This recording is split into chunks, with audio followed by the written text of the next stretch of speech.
আজকে লাঞ্চের মেনুতে রেখেছি গরম ভাত, আর এটা হচ্ছে ডাল মাখা, আর আলু ভাতে, কাঁচা লঙ্কা, আর নিয়েছি বেগুন ভাজা, একটু লবণ নিয়ে নিচ্ছি।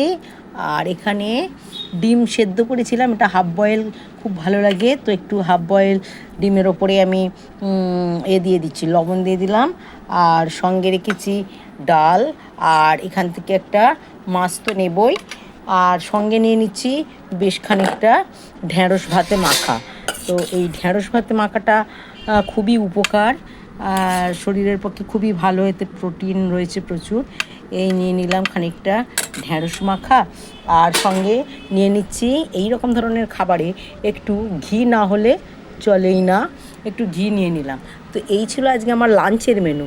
আমার এই লাঞ্চের মেনু তোমাদের কার কার ভালো লাগলো অবশ্যই জানাবে। এইরকম ডাল, আলু ভাতে, ঢ্যাঁড়স ভাতে, ঘি আর সামান্য ডাল আর মাছের ঝাল দিয়ে খেতে খুব ভালো লাগে। আর এখানে রয়েছে এই যে তোমার হাফ বয়েলড এগটা, কত সুন্দর লাগে। এই ধরনের খাবার খেতে কার কার পছন্দ লাগে অবশ্যই আমাকে কমেন্ট করে জানাবে, আর ভালো লাগলে লাইক শেয়ার কমেন্ট করবে।